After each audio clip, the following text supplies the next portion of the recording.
বিসমিল্লাহির রহমানির রহিম। আসসালামু আলাইকুম। কেমন আছেন বন্ধুরা? আশা করি আল্লাহর রহমতে ভালো আছেন। আমি আলহামদুলিল্লাহ আপনাদের দোয়ায় ও ভালোবাসায় ভালো আছি। আজকে আরেকটা রেসিপি নিয়ে চলে আসলাম।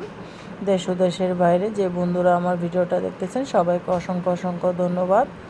আর আমার চ্যানেলে যারা নতুন বন্ধু আছেন অবশ্যই চ্যানেলটিকে সাবস্ক্রাইব করে বেল আইকনটি অল করে দিবেন, যেন ভিডিও দেওয়ার সাথে সাথে নোটিফিকেশানটা আপনাদের মাঝে পৌঁছে যায়। বন্ধুরা, আশা করি আমার রেসিপিটা আপনাদের কাছে ভীষণ ভীষণ ভালো লাগবে। আজকে নিয়ে আসছি কাঁঠালের কুসা দিয়ে মজাদার জেলি বানাবো। ভিডিওটা স্কিপ না করে দেখার অনুরোধ রইল। বন্ধুরা, আমার কাঁঠালটা দেখুন এমনভাবে ধুইছি, একটু বালি লেগেছিল, সেই জন্য আমি ধুতে ধুতে একদম কাঁঠালটাকে নরম করে ফেলেছি। আমি গরম পানিতে ধুয়েছি, ভিজিয়ে রেখেছি, সেটা আপনাদের মাঝে আর শেয়ার করি না। হালকা কুসুম গরম পানির মধ্যে রাখলে বালিটা তাড়াতাড়ি ছড়ে যায়, সেই জন্য আমি একদম ভালো করে, একটু নরম ছিল কাঁঠাল, সেই জন্য কুসাটা একটু ধুতে ধুতে আপনার একটু নরম হয়ে গিয়েছে।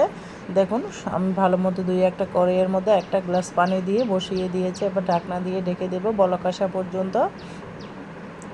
দেখুন এরই মাঝে কিন্তু গরম হয়ে গেছে, আমি একটু নেড়ে চেড়ে উপর নিচে করে দিচ্ছি।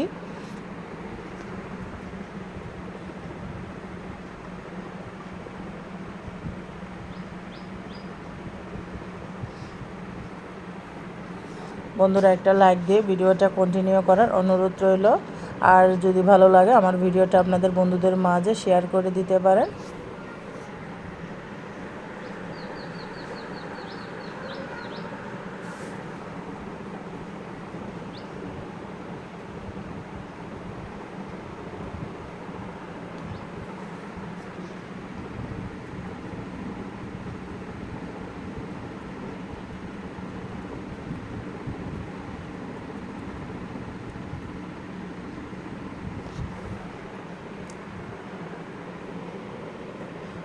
দেখুন বলক উঠে গিয়েছে, আমি উল্টিয়ে দিচ্ছি।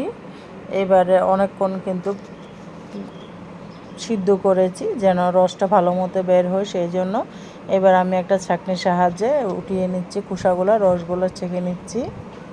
আপনারা অনেকক্ষণ কিন্তু একটু চুলা রাসটা কমিয়ে সিদ্ধ করে নেবেন, তাহলে রসটা ভালো মতো বের হবে কাঁঠালের কুসা থেকে। এই দুর্দান্ত স্বাদের রেসিপিটা আপনারা যদি পুরোটা দেখেন বুঝতে পারবেন, অনেক মজাদার, অনেক লোভনীয়। আমার বাচ্চারা তো অনেক খুশি হয়েছে, আমি খাওয়ার পরে বাচ্চারা পাউরুটি এনে খেয়ে ফেলেছে।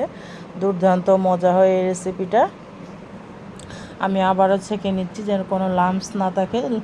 ছেঁকে না নিলে কিন্তু একদম পারফেক্ট হবে না, সেই জন্য ভালো করে ছেঁকে নিতে হবে। দেখুন অনেক সুন্দর কাঁঠালের খোসার রসগুলো আমি একটা বাটিতে একটু অল্প করে সাইড করে রাখতেছি। এগুলা দিয়ে একটা কাজ করতে হবে, দেখতে থাকুন। এগুলো দিয়ে আমি কি করব, একটা বাটিতে সাইড করে রেখে দিয়েছি।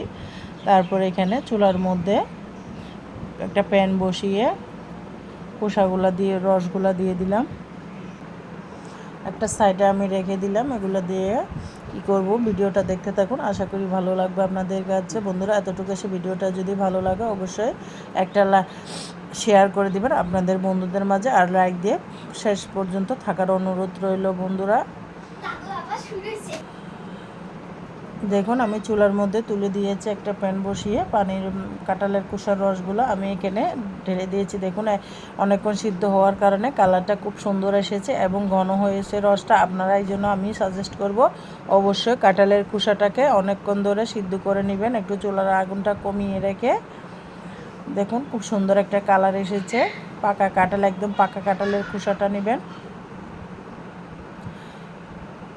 বলক উঠে গিয়েছে বন্ধুরা, এই পর্যায়ে আমি একটু নেড়ে দিচ্ছি যেন তলার মধ্যে লেগে না যায়, সেই জন্য অবশ্যই নাড়াচাড়া করতে হবে। চুলার পাশ থেকে সরে গেলে কিন্তু এই জেলিটা পারফেক্ট হবে না, সেই জন্য চুলার পাশে থাকতে হবে। আবারও নেড়ে চেড়ে দিচ্ছি, আমি নেড়ে চেড়ে দিচ্ছি। এই পর্যায়ে আমার আরেকটা জিনিস লাগবে সেই জেলির জন্য। এখানে নিয়েছি 8-10 কুশ কাঁঠালের কুশ, অবশ্যই কাঁঠালের কুশটা নিতে হবে, 8-10 কুশ নিতে হবে। নিয়ে এগুলোকে আমি ব্লেন্ড করে দিব। আমি দেখুন বিচিগুলো ফেলে দিয়েছি, বিচিগুলো অবশ্যই ফেলে দিতে হবে, ফেলে দিয়ে এটাকে ব্লেন্ড করে নিতে হবে। অবশ্যই এই কাজটি ব্লেন্ডার করে ভালো করে নিতে হবে, না হলে কিন্তু আপনার জেলিটা পারফেক্ট হবে না। আমি একটা ব্লেন্ডার জারের মধ্যে নিয়ে নিয়েছি বন্ধুরা। দেখুন আমি ব্লেন্ডার জারের মধ্যে নিয়ে এটা ব্লেন্ড করে নেব। আর যে রসটা রেখেছিলাম কাঁঠালের কুসার, সেই রসের মধ্যে দিয়ে দিলাম কর্নফ্লাওয়ার। 2 চামচ আমি কর্নফ্লাওয়ার দিয়ে দিয়েছি। এবার ভালো করে নেড়ে চেড়ে দিতে হবে, কর্নফ্লাওয়ারটা ভালো করে মিশিয়ে নিতে হবে। অবশ্য ভালো করে মিশিয়ে নিতে হবে, এই জন্য কারণ কর্নফ্লাওয়ার গরম পানির মধ্যে দিলে এই দলা পেকে যায়, সেই জন্য অবশ্যই ঠান্ডা পানির মধ্যে, পানি হোক যেটাই হোক, আপনারা এইভাবে নিয়ে ভালো করে কর্নফ্লাওয়ারটা মিশিয়ে নেবেন। বন্ধুরা এই পর্যায়ে কিন্তু আমি কাঁঠালের খোসাগুলা ব্লেন্ড করে নিয়ে আসলাম। এবার আমি একটা ছাঁকনির সাহায্যে অবশ্যই ছেঁকে নিতে হবে যেন কোনো লাম্পস না থাকে। দেখুন বন্ধুরা আমি ভালো করে ছেঁকে নিচ্ছি, অবশ্যই ভালো করে ছেঁকে নিতে হবে। আমার ছাঁকনি এটা দিয়ে পড়তেছে না, আমি আরেকটা ছাঁকনি ব্যবহার করেছিলাম। এটা দিয়ে একটা বড় ছাঁকনি নিয়ে নিয়েছি, এটার মধ্যে একদম পারফেক্টভাবে যে কোনো কিছু ভালো মতো ছেঁকা যায়।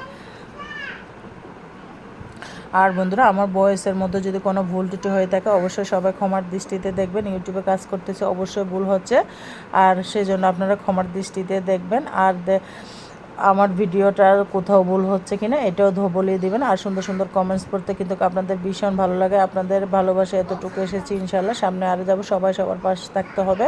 দেখুন এরই মাঝে আমি কাঠগুলোকে ভালো মতো ছেঁকে নিয়েছি, কোনো যেন লাম্পস না থাকে, সেই জন্য ভালো করে অবশ্যই ছেঁকে নিতে হবে। এবার আমি চুলার মধ্যে, এটা অনেকক্ষণ ধরে বলক উঠেছিল, আমি এগুলো রেডি করতেছিলাম, সেই জন্য চুলাটা বন্ধ করে রেখেছিলাম। আবারও চুলার মধ্যে উঠিয়ে দিয়েছি এটা কাঁঠালের খোসার রসগুলো আমি উঠিয়ে দিয়েছি। এই পর্যায়ে দিয়ে দিচ্ছি চিনি। চিনির পরিমাণটা আপনাদের স্বাদ অনুযায়ী দিবেন। আমি আমার স্বাদ মতো 4 চামচ চিনি দিয়েছি, আপনারা আপনাদের মিষ্টি পছন্দ মতো চিনি দিয়ে দিবেন।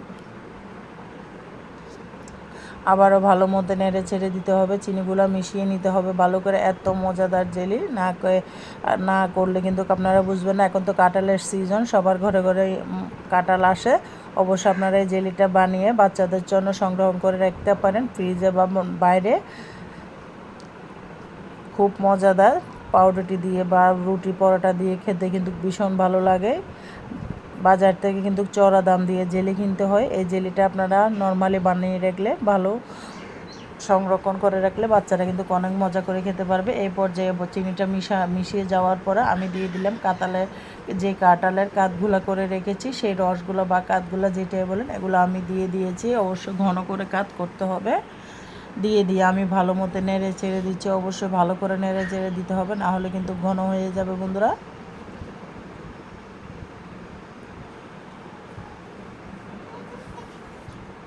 এই পর্যায়ে আমি কিন্তু একটু লেবুর রস দিয়েছিলাম, সেই ভিডিওটা স্কিপ হয়ে গেছে, সেটা আপনাদের মাঝে দেখাইতে পারি নাই।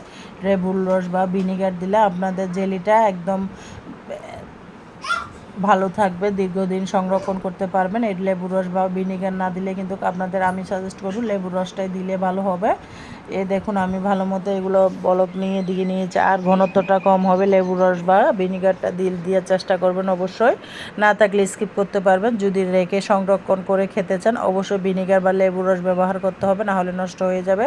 দেখুন এরই মাঝে আমি যেই কর্নফ্লাওয়ারের গুলিয়ে রেখেছিলাম সেগুলো দিয়ে দিয়েছি, দেওয়ার সাথে সাথে দেখুন ঘন হয়ে গেছে। আমি এর মাঝে কিন্তু লেবুর রসটা দিয়েছিলাম, সেটা স্কিপ হয়ে গেছে বন্ধুরা, দেখাইতে পারি না। আপনারা অবশ্যই লেবুর রসটা দেওয়ার চেষ্টা করবেন, না হলে কিন্তু আপনার জেলিটা পারফেক্ট হবে না। দেখুন খুব সুন্দর একটা লুক এসেছে। আমি এটা আর সুন্দর করার জন্য আমি দিয়ে দিব ফ্রুট কালার দিয়ে দিব। আমি লাল কালার দিয়েছি, আপনারা আপনাদের পছন্দ মতো দিতে পারেন বা নাও দিতে পারেন। আমি দিয়েছি, আমার বাচ্চারা লাল জেলিটা খেতে পছন্দ করে, সেই জন্য আমাদের বাচ্চাদের জন্য দিয়েছি।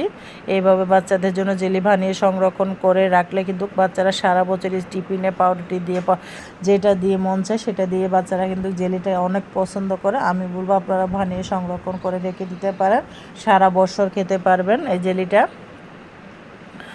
দেখুন আমার জেলিটা একদম পারফেক্ট হয়ে গেছে। আর বন্ধুরা কেমন হয়েছে অবশ্যই জেলিটা বলে যাবেন। আমার কাছে তো ভীষণ ভালো লেগেছে, আশা করি আপনাদের কাছেও ভালো লাগবে। আর আমার ভয়েসে কোনো ভুল ত্রুটি হলে অবশ্যই ক্ষমার দৃষ্টিতে দেখবেন বন্ধুরা। এই পর্যন্ত এসে যারা লাইক দিতে এখনও আমার ভিডিওতে একটা লাইক দাও না, প্লিজ বন্ধুরা একটা লাইক দাও, কারণ তোমাদের একটা লাইক আমার ভিডিওটা আরেকজনের কাছে পৌঁছিয়ে দিবে। তোমাদের কাছে অনুরোধ রইল, তোমরা কিন্তু লাইক দিতে ভুলে যাও, আমার কমেন্টস বেশি পড়ে যায়, লাইকটা কম পড়ে, জানি না বন্ধুরা তোমরা কেন লাইক দাও না। অবশ্যই একটা মনে করে লাইক দিয়ে দিবে। তোমাদের একটা লাইক তোমাদের কাছে কিছু না, আমার কাছে কিন্তু অনেক কিছু। আমি বলবো বন্ধুরা একটা লাইক দিবা। আর যদি এতটুকু এসে আমার ভিডিওটা কোথাও ভালো লাগে তোমাদের বন্ধুদের মাঝে আমার ভিডিওটা শেয়ার করে দিতে পারো। আমার জেলিটা এই পর্যায়ে হয়ে গিয়েছে, দেখুন কি সুন্দর একটা দুর্দান্ত একটা কালার এসেছে, একদম মজাদার লোভনীয় কালার এসেছে। আমি এবার একটা বাটির মধ্যে ঢেলে নিয়েছি। ঠান্ডা হওয়ার পরে একটা ঝাড়ের মধ্যে আমি নিয়ে নেব। গরম গরম ঝাড়ে দিনে হালকা একটু ঠান্ডা হয়ে গেলে তারপর নেব। আপনারা চাইলে এগুলা জারের মধ্যে নিয়ে সারা বছর সংগ্রহ করতে, বাইরে 2-3 মাস ভালো থাকবে। নর্মাল ফ্রিজে কিন্তু 6 মাস 8 মাস বছরও খেতে পারবেন আপনারা, কারণ এখানে লেবু আর ভিনেগার ব্যবহার করলে কিন্তু নষ্ট হবে না। কাঁঠাল কিন্তু শরীরের জন্য অনেক উপকার, এই জন্য বাচ্চাদেরকে খাওয়ানো যায়। এইভাবে আপনারা জেলি বানিয়ে রাখলে বাচ্চারা কিন্তু সারা বছর খেতে পারবে। কাঁঠালে আছে প্রচুর ভিটামিন, প্রোটিন, বাচ্চাদের জন্য প্রচুর শক্তি যোগায় কাঁঠাল। এই জন্য কাঁঠালের কুসা দিয়ে মজাদার জেলি বানিয়ে রাখলে বাচ্চারা সারা বছর খেতে পারবে। বন্ধুরা, যারা এতক্ষণ পর্যন্ত ভিডিও জুড়ে ছিলেন সবাইকে অসংখ্য ধন্যবাদ। আল্লাহ হাফেজ। আসসালামু আলাইকুম রহমতুল্লাহি ওয়া বারাকাতুহু।